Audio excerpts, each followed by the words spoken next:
Hey, what's up? I'm Ignace Aleya from ToleratedCinematics.com, and today I will be showing you how to create this awesome spin transition.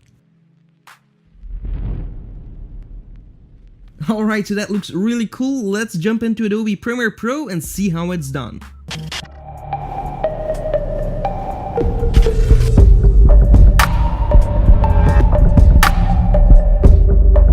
If you enjoy my videos, be sure to hit the subscribe button and hit the bell icon to make sure that you get notified when I upload new videos. Alright, here we are in Adobe Premiere Pro, and let's take a look on how to create a spin transition just like this one. Alright, so that looks really cool, and yeah, let's take a look. So I will delete my adjustment layers here. So I have two video files which you can download with the link in the description if you want to follow along with this tutorial using the same footage. So yeah, let's get started. I will go to my project manager and I will create a new item, adjustment layer. Click OK, and we can rename this adjustment layer to motion tile, and we can drag this on top of our video right here. So what you can do is decide how long you want it to be, but maybe a little bit like 5 to 10 frames. So I will just go to the center and hit 10 frames. Okay, on both sides. That's great. We have 10 frames on each side. And what I will do now is just import one of my presets that I made. This is from the TC Hyper Glitch Zoom preset, which you can download on the website with the link in the description, but I will be using the TC motion tile effect right here. If you don't know how to create this, check out our tutorial on the Hyper Zoom effect. I'm not going to explain it again, but I cover it in that tutorial. So once you have done that, we can create a new adjustment layer and rename this to rotation. We can drag this on top of our motion tile.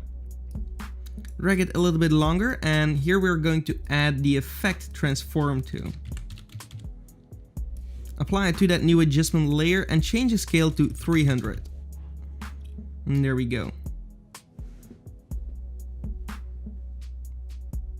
The first thing that I want to do is click on the rotation stopwatch right here, and now we have the first stopwatch. We can set this at the beginning of our timeline, and then I want to change this to 180 and make sure that the 180 is actually at the very last frame right here. So the last frame of the first footage, which is right here.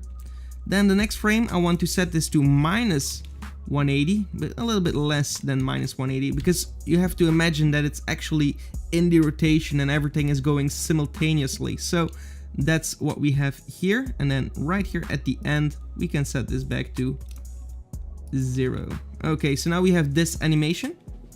You can also make your video a little bit shorter where it ends, and then you can drag them together and select your video footage and just make sure that the keyframes match up again. So just make sure that you're actually positioning them well. I think right here should be fine. Let's take a look.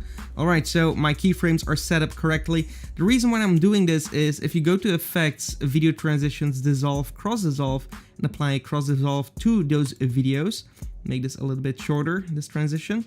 That way you're not going to notice the seam at the transition itself. So now we're going back to our rotation. We have this right here. What I will do is select all my keyframes, right click, and go for a Bezier. We're going to open up our Bezier by clicking on this arrow right here, and this is what we will see. Click away, click in the beginning here. We're going to drag this all the way out and just make sure we have a straight line right here. This I'm going to drag in all the way, and same goes for this one. Drag it in all the way so we have nothing going on in here. And then for this effect, we can actually drag it out as well. So now it's going to ramp up in speed. It's going to come to its maximum speed at 180, and then it's going to shift one frame in between to the other value and then decrease in value. That's what it's doing right here. Okay, so let's take a look on what we have. Okay, that looks pretty cool. The only thing that is missing is some motion blur. So to enable motion blur, we're going to the transform again of that adjustment layer and uncheck use compositions shutter speed. Uncheck that and change the shutter angle to 360, which is the maximum amount that you can do. Again, go to sequence, render into out. And there we have the effect. So that's so simple to create, but it's so awesome. And of course, if you want to save this as a preset, you just go over here and you save preset and you enter rotation transition. And there we go. You can add a little description if you want, click OK, and then if we're going to delete this, we're just going to our effects presets right here and search for the rotation transition, apply that to your effect here, and there you will see that you now have this transition, which is really cool actually.